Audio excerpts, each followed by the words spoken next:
Now it's time for a day that might ring a bell for a few of us. There were 2,000 students in that first gunnery class up at Tyndall.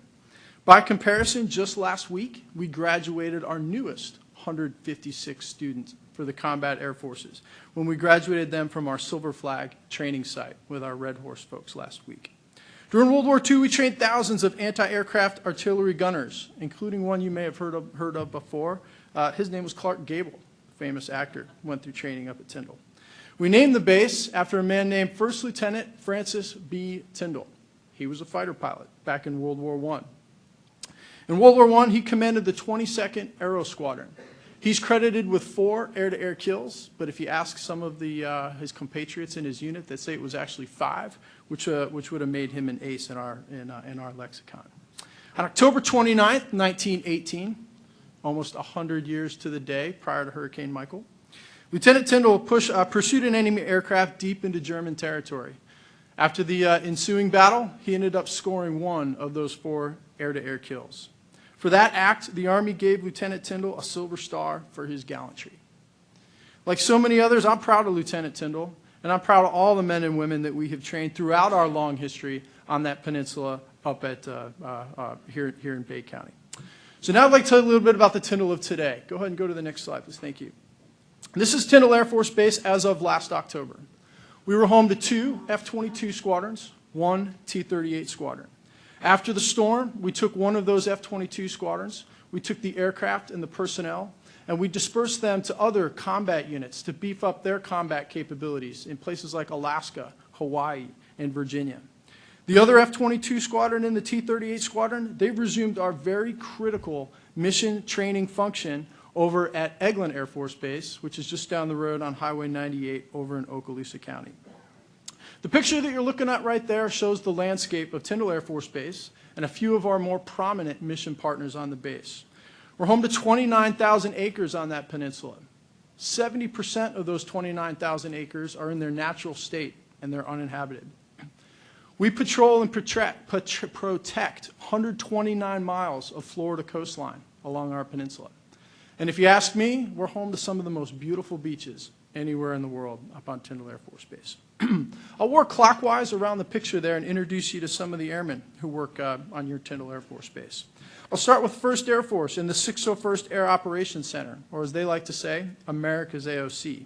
They provide for homeland defense for the entire continental United States, right there at Tyndall Air Force Base. The 53rd Weapons Evaluation Group conducts all air-to-air and air-to-ground weapons testing for all U.S. fighters, and it's not uncommon to see fighters from other countries flying on our runways as well.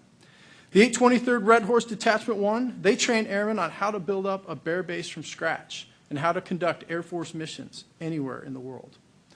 The Air Force Civil Engineering Center, and you're going to hear from a lot of those experts here today, they do a lot of things up on our base. Among them is extensive research and development into how to make our bases more resilient out into the future.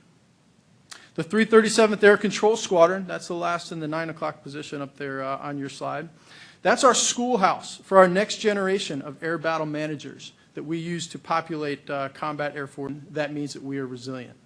This slide shows a few of the missions that are already back up and running about 100 days after the storm. That's our job. That's what we do. We flew our first Combat Archer air-to-air weapons evaluation exercise in December. And then we went and did it again in January. And we're going to do it again in March, April, and May because the country needs us to. Yes, if you look in the top right-hand corner, that is the picture of an F-16 that does not have a pilot in it.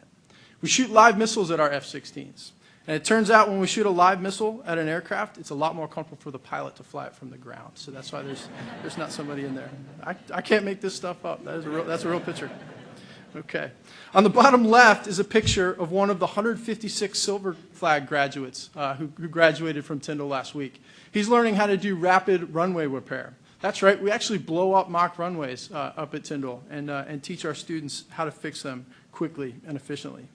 On the bottom right is the floor of the 601st Air Operations Center.